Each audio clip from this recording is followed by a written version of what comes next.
It is another edition of Time About the Movies, and today we're wrapping up 1993, looking at the last 4 weeks of the year. And luckily, we don't have as many movies we've had the last couple of days. We're basically cutting it in half. There was about 22 movies that I got a chance to look at trailers for, and was able to get my quick thoughts on. I've seen most of these movies, so we should be able to do this with no problem whatsoever. So it's not going to be as long as the other ones, but we might as well just sit back, relax, and let the reviews come to us. I don't know what that means, but I'm wasting too much time. Let's just jump on into it. And we'll start off with the weekend of December 10th, 1993. The first big new release of the weekend was Wayne's World 2. I promised myself I wouldn't cry. It's Garth. I feel weird. It's the love affair of the year. Take me, Garth. Where? I'm low on gas and you need a jacket. The fight of the decade. And the rock concert of the century. You're serious about putting on a rock concert? Are you kidding? I'd give my right eye. Wayne's World 2, rated PG-13, starts Friday, December 10th at theaters everywhere. One of two 1992 comedy sequels that came out this week, and we'll get to the other one in just a second. But Wayne's World 2, it's still funny. It's nowhere near as funny as the original movie. I still think the original movie is far superior. Wayne's World 2 has has a lot of good funny moments in there, but there is a lot of lag and not as much great comedy in here. And it does feel like they're trying to be a little bit too some of the topical humor of the time, like Jurassic Park gets a mention in here. But most of the jokes in here are still pretty funny. I just don't think the story overall is all that interesting or all that engaging like the first movie is, but there are still some good funny moments there. There's a script that doesn't really work as well as the first movie did. I thought the first movie did a very good job of bringing these characters to life in movie form. This one, I feel like they're kind of phoning it in a little bit, but there's still stuff in there I really enjoy about it, so it's not a waste of a sequel. It's just not anywhere near as good as the original. So let's move on to that other sequel, and that is Sister Act 2, Back in the Habit. The students of St. Francis couldn't sing, couldn't dance. This needs a prayer. And couldn't stay awake until Sister Mary Clarence showed up and showed everyone that miracles can happen twice. 5, 6, 7. Joyful, joyful, Lord, we adore thee. Whoopi's back in the all-new Sister Act 2, rated PG. Starts Friday at theaters everywhere. So definitely kind of like with Wayne's World 2, Sister Act 2 is definitely a lesser film compared to its predecessor. Although if I have to compare the two sequels, I would probably say Wayne's World 2 is the better one of the two, but Sister Act 2 does have a couple of decent moments in there. Whoopi Goldberg is still pretty good in it, but overall, it just kind of falls into sequelitis. It's a movie that's been done over and over again. It's been there, done that type of sequel.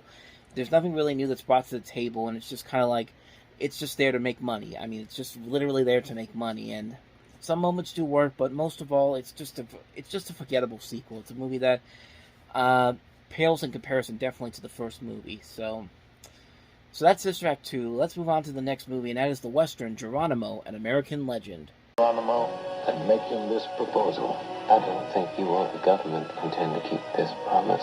For the fate of a people and the future of a nation, the battle has begun.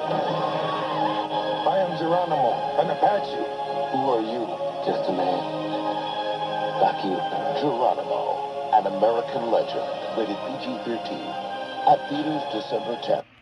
For Walter Hill, a chance to do something kind of outside of his norm, and also for John Milius, too, because this is actually the first of two Westerns back-to-back that Walter Hill would direct. It's a good story to tell, has some nice visuals to it, but overall, it's a style over substance movie. I think the performances overall are okay. Wes Studi, Jason Patric, Gene Hackman, Robert Duvall, one of the early roles for Matt Damon. But the movie itself really just doesn't do anything all that interesting or exciting, or does anything that makes it something that stands out compared to something like Dances with Wolves. But yeah, decent film, but nothing all that memorable. It's a movie that is instantly forgettable. So anyway, that's Geronimo, an American Legend. Let's move on to the next movie, and that is Will Smith in 6 Degrees of Separation.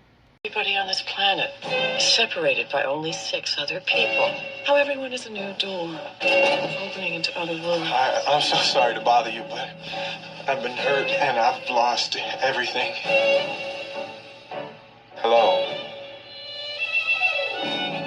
Oh, this is a Kandinsky. A double, one painted on either side. One wild and vivid, the other somber and geometric. Chaos control. Chaos control. Hello. Freud says there's no such thing as luck, just what you make. Well, I think we're lucky having this dinner. Hello. Your kid said you were an art dealer. He mentioned our kids' names. And the school they go to. My folks are divorced. He's remarried. Actually, he's doing a movie. He named the greatest black star in movies. May we ask who? Sidney Poitier. The son of who? Dad, I never heard of him. You gave him the keys? You gave a complete stranger who happens to mention my name the keys to our house? We decided to get a copy of Sidney Poitier's autobiography. There's a picture of him and his 4 daughters. No sons. No sons. Honestly, a pretty underrated movie. One of Will Smith's early leading roles. A movie that I don't think gets a whole lot of attention, but it is a very intriguing story. It's based off the real story of this guy named David Hampton, who was a con man and a robber committed who convinced a number of people in the 1980s that he was the son of actor Sidney Poitier.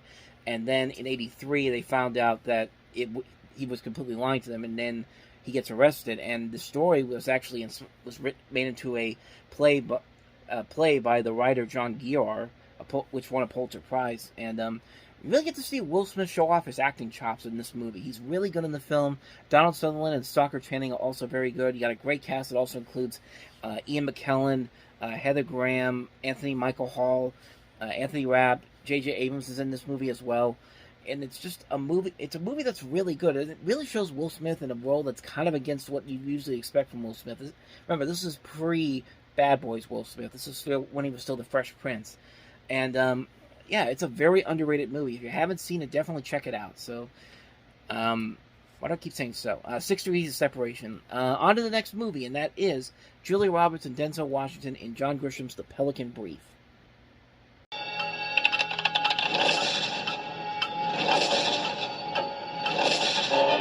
Everyone I've told about the brief is dead. I'll take my chances. From the best-selling author of The Firm and The Client comes the suspense thriller of the year. Julia Roberts, Denzel Washington. The Pelican Brief, rated PG-13. Now playing at a theater near you.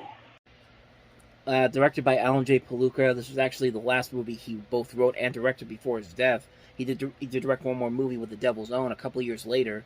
Coming out around the same time The Firm did, which was a much better John Grisham adaptation. This one is, I think it's just okay. It's a movie where I think Julia Roberts and Denzel Washington, they do what they do best. They take control of the screen.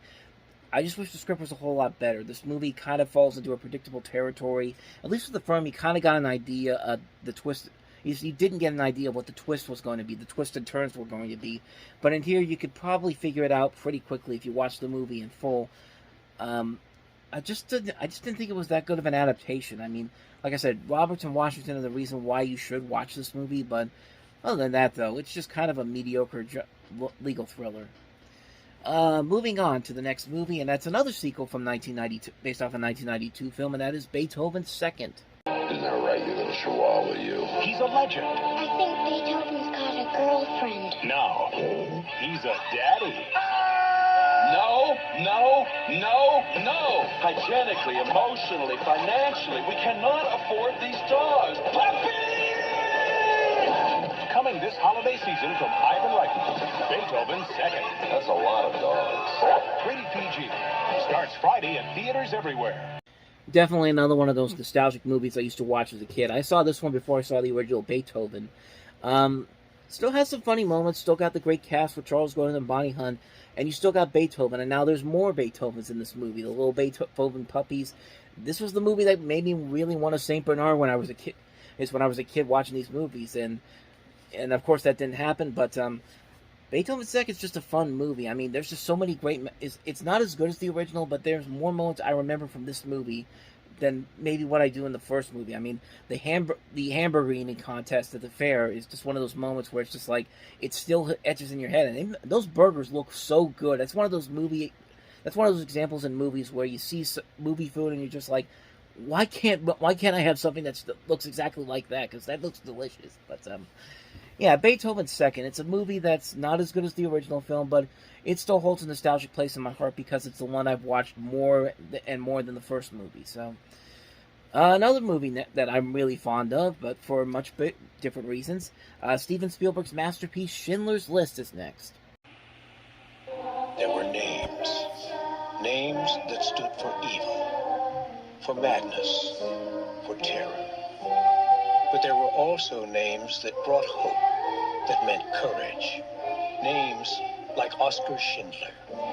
Their lives meant nothing until their names meant everything to him. A film by Steven Spielberg, Schindler's List, rated R.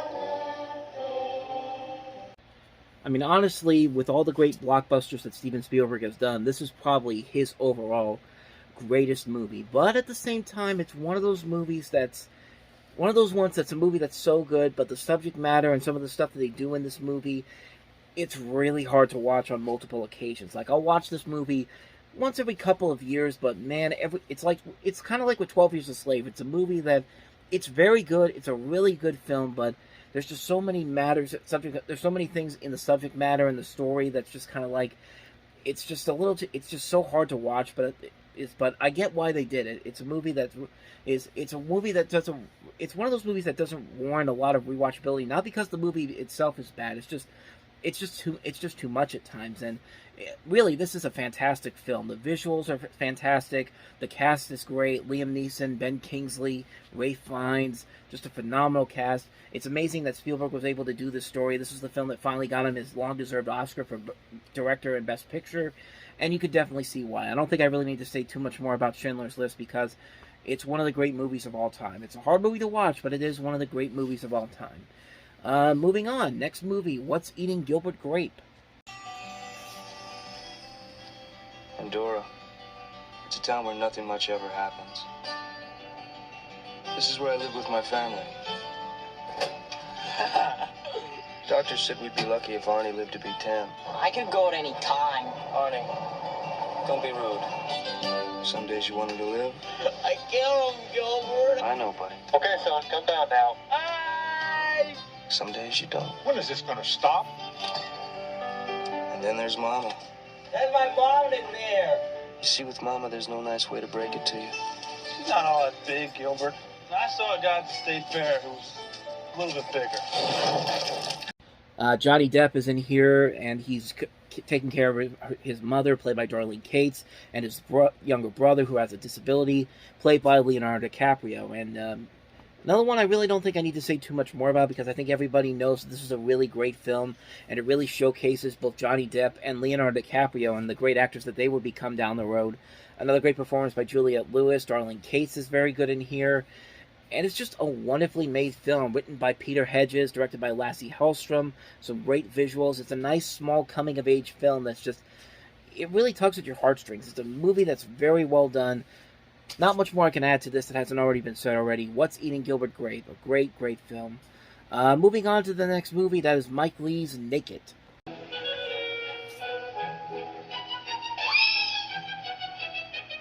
It was a sensation at the Cannes Film Festival, winning Best Actor and Best Director awards.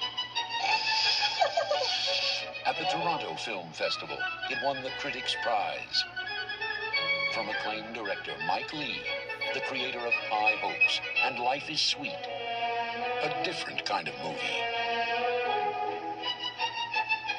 What is a proper relationship? Living with someone who talks to you after they've bumped you. The movie that launched Mike Leigh into the stratosphere with his directing, and David Thewell has turned him into an internationally known star. A great black comedy, just a very great film all around. A very funny movie, very dark movie. Just a brilliantly dark, twisted film that just works on so many levels, and just shows you how great of a director Mike Leigh can really be, and how great of an actor Thewellis is. Again, not much more I can add to this one here. Naked. So, moving on to the next movie, that is Robert Duvall in Wrestling Ernest Hemingway.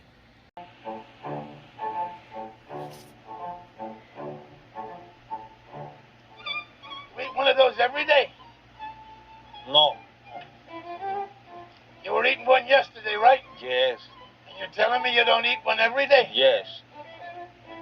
I eat 2 every day. One at 10 o'clock for my breakfast and one at 2:30 for my lunch. Don't tell me about women. Walker had 4 wives. Well, I think maybe that does not mean you know women so well. I think maybe that means you don't know women at all. I got news for you, pal. Women like me. What do you want, Cody? I got this package for you. Joyce, I think you better crawl. Kind of like a more serialized Grumpy Old Man, which we'll get to in just a moment. But yeah, the plot of this is basically 2 elderly men in Florida form a friendship, and they have romantic relationships they have with this woman in their respective lives. The 2 women being Shirley MacLaine and Piper Laurie. You also have Sandra Bullock in here as well. Robert Duvall and Richard Harris are the 2 guys who are in this situation, and it's a very serialized Grumpy Old Men. Kind of is a little melodramatic at times, but usually get great performances out of all these people involved here, so at least it's worthy of a watch just because of that. And I think that's more than enough reasons to watch this movie. So Wrestling Ernest Hemingway, decent film, nothing too special. Moving on to the next movie, we're already on Christmas Day, and that is going to begin with the Western classic Tombstone. Hollywood Pictures. I want your blood. The Clanton gang figured they owned the town. But they never figured on Wyatt Earp and Doc Holliday. Maybe you better swear me in. Together, they brought justice to the West. You tell them I'm coming, and hell's coming with me! Tombstone, rated R, starts Saturday, December 25th. Just a very slick, very stylish, very unique Western taking place in the 1880s with these famous actors playing these famous Western outlaws. You have Wyatt Earp, William Brockus, Johnny Ringo, Doc Holliday. Just a great cast involved here. Kurt Russell, Val Kilmer, Sam Elliott, Bill Paxton, Powers Booth, Michael Biehn, Dana DeLady. You got narration by Robert Mitchum. Just a great cast overall, great visual look of the film. And it is an overall enjoyable movie. It is a little bit romanticized at times. It doesn't feel like a genuine, true blue historical epic. But you know what? You really don't need that. If you can make a great movie out of this material, then you've already done your job well. I mean, they made a similar movie like this with Wyatt Earp with Kevin Costner that came out a few months after this, which was not a bad movie, but certainly this was the one that everyone remembers, and for good reason, because it just has a lot of great moments in there, great characters, great writing overall. It's just a movie that sticks out so much better. So that's Tombstone. Next movie we have is the aforementioned Grumpy Old Men with Jack Lemmon, and Walter Matthau. Fighting forever. Idiot. Eat my shorts. No. Holy. Oh my. There's a reason. She's mine. Says who? Women get obsessed with me. It's like one of them fatal attraction things. Jack Lemmon, Walter Matthau, and Margaret. Grumpy Old Men. Do the world a favor, pull your lip over your head and swallow. Rated PG-13. Starts Christmas Day at a theater near you. I mean, honestly, it's just a very simplistic story. You basically have Jack Nicholson, I did it again, Jack Lemmon and Walter Matthau going after the same woman, the woman being Anne Margaret in this case.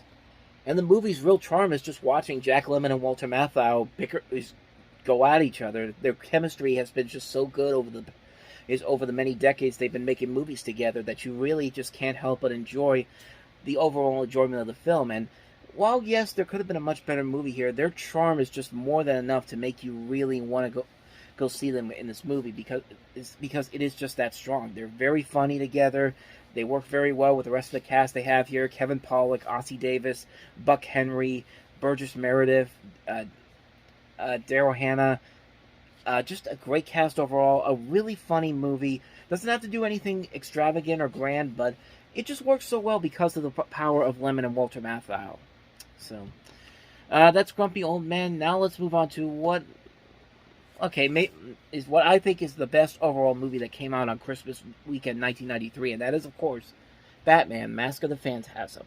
Now, a America's most exciting and legendary movie hero comes to the big screen like you've never seen him before and faces his greatest danger, the Phantasm. I want you.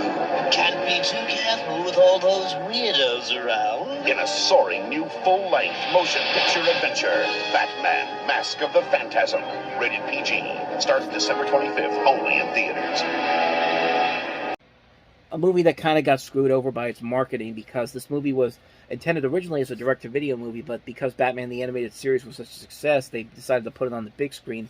But then they have mediocre trailers like that really don't show you the true beauty of this movie. Batman Mask of the Phantasm is definitely one of my all-time favorite movies for a number of reasons. It ups the ante in the story, the animation, the music overall is grander and more epic. We get a deeper, darker storyline where we see Batman trying to deal with being a superhero and also trying to be happy and trying to move on with his life, knowing whether or not he should keep up the fight or not. And it's just a great, great film. Kevin Conroy, rest in peace, gives a great performance in this movie. He has so many great memorable moments in this. The addition of Mark Hamill's Joker is nicely done here. Dana Delaney plays the love interest in here, who also has Stacy Keach is also in here playing her father. There's a great twist with the villain. If you haven't seen the movie already, I'm not even going to spoil it for you, but you definitely should go see this movie, especially if you love Batman the Animated Series. Batman Mask of the Phantasm is a masterpiece. I can't say any more about it. Just a terrific, terrific film. Moving on to the next movie, and that is Oliver Stone's Heaven and Earth. From Academy Award winner Oliver Stone comes the third film in an extraordinary trilogy, Heaven and Earth. Larry King of CNN calls it magnificent, spellbinding. It lifts the human spirit. It soars. This is truly a great film. Tommy Lee Jones, Joan Chen, Han Noor, and introducing Hep T. Lee, Heaven and Earth. Rated R. Starts December 25th. Select cities. Check local. Yeah, Oliver Stone doesn't usually have a bad movie to his name, but after so many bullseyes with Platoon, Born on the 4th of July, and then JFK, this was kind of his first major misfire. This is supposed to be the third film of his Vietnam War trilogy that he did, and it's definitely the lesser of the three films, and it's a movie that really, honestly, just really doesn't work because I think the story overall isn't all that impressive, and despite the great performances they have in here from people like Tommy Lee Jones, Joan Chen, Hang S. Noir, the young Heap Fee Lee, I think I'm totally mispronouncing that name. You got great names in this movie, but unfortunately the material they have there just didn't work out in the end. It's a movie that I think could have been done so much better if the script had been a little more polished, but as it is, it's a well-intentioned movie that just didn't meet the proper levels that the other two movies in this series of Stone's Vietnam films did, and it really suffers because of that. So that's Heaven and Earth. Now let's move on to the next movie, and that is Tom Hanks and Denzel Washington in Philadelphia. TriStar Pictures presents. Where is your compassion? You didn't know he was sick, did you, Bob? Tom Hanks. Am I being fired? Denzel Washington. Would you accept a client if you were constantly thinking, I don't want this person to touch me, I have a case? In a film about the darkest places in the human spirit. Andy brought AIDS into our offices. And the brightest. You get in there and you fight for your rights. So let's talk about what this case is really all about. Did you fire Andrew Beckett because he had AIDS? General public's hatred, our loathing, our fear. Philadelphia, winner of 3 Golden Globe nominations, including Best Actor. Andrew Beckett is angry. I just want what is fair, what is right. An emotional powerhouse, says Rolling Stone. The law's been broken. Objection! One of the year's 10 best films. In this courtroom, justice is blind. We don't live in this courtroom, do we? Philadelphia, rated PG-13. Starts Friday, January 14th. I honestly think Philadelphia is maybe the greatest movie that Jonathan Demme ever did. I think this is the movie that really is one of the more important movies of our time. It's a movie that I think does a very good job of not going too overblown or going overdramatic with the scenes, with the subject matter in here. Every scene in this movie feels authentic and realistic down to a T. There's never any point where it feels like they're overacting or going over the top. They succeed in making the story come to life in a way that feels real and sensible, and it's largely because of Tom Hanks's Oscar-winning performance as Andrew Beckett, and Denzel Washington also does a very good job in this film. He has to keep up with Tom Hanks in this movie. He does a phenomenal job in here. Honestly, I consider this to be the 90s equivalent to Kill a Mockingbird, tackling a touchy subject for the time period and doing it without being asked to speak out for the truth like some other movies do, kind of like more recently Concussion with Will Smith. Philadelphia is a movie that exceeds acting, directing, writing, and realism. It's a literal example of a perfect triumph of the human spirit movie. It's not only a movie that should be considered one of the most definitive movies of its time, but really one of the most important movies of all time. It's one of the best movies I've ever seen. Philadelphia, can't recommend it enough. And with that said, we move on to the last movie, and somebody was bold enough to put a movie in wide release on New Year's weekend. Usually, you don't usually do that, but 20th Century Fox thought that they were going to be the one to do it with Ghost in the Machine.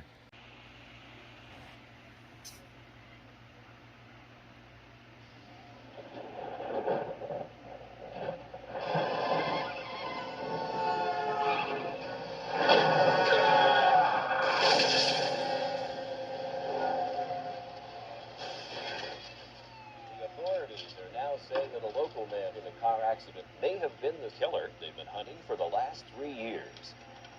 5 seconds to total scan. What is it?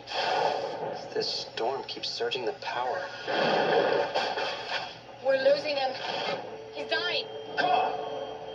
Last night, a killer died. Where the hell did that go? His body was laid to rest. But his soul... That's impossible. Has come online. This is gonna be fun, Terry. Who is this? I'm killing your friends. Looked like there was someone else in there with us. The killer died in this hospital. And it was plugged into your computer.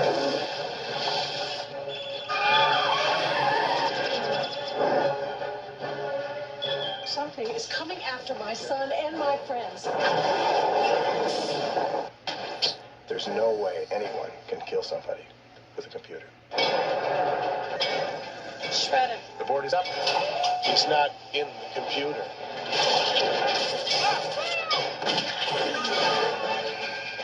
You can't run, you can't hide, you can't win.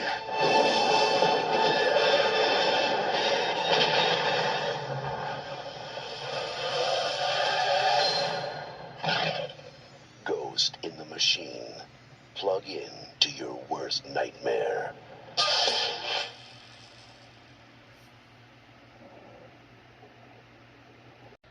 I mean, just a terrible, terrible movie that really has no idea how computers work, because this is a movie that, remember, this is 1993. This is back when computers were slowly but surely becoming the new thing. They weren't as widespread as they are right now, as they are in today's world.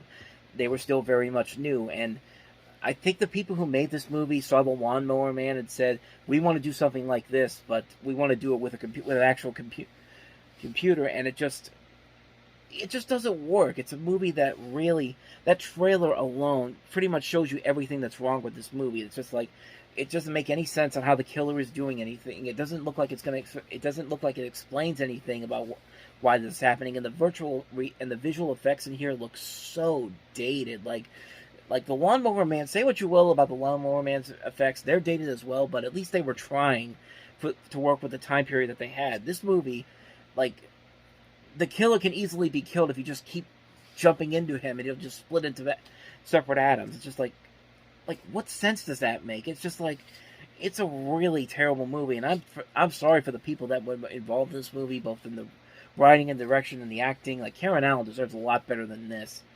Yeah, Ghost in the Machine is just not a very good movie. Not a good movie at all. It's a terrible, terrible movie, and what a terrible way to end 1993, if I may say so myself.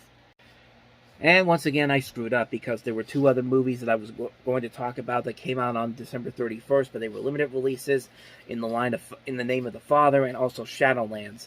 But here's what I'm going to do. I'm going to hold those off until our next episode, when we finally jump into 1994. We'll look at those two movies as well, plus two other movies that opened up to begin the new year. Kevin Bacon in The Air Up There, and Chris Elliott in the Tim Burton-produced Cabin Boy. So we'll look at all those movies when we get back. That'll be on Monday, because I'm going to be at Steel City Con this weekend, and I wanted to get 1993 finished before we get to that, and that's what's exactly happening now. So, thank you guys for watching, and be sure to check the channel for new Steel City Con videos this week, and then we'll be back on Monday with new Time About the Movies episodes. So, again, thank you very much for watching. If you want to see more videos like this, please hit the playlist on the next page. Check out the previous episode, and I'll see you guys for the next episode. So, thank you for watching. I'll see you next time, and until then, as always, take care.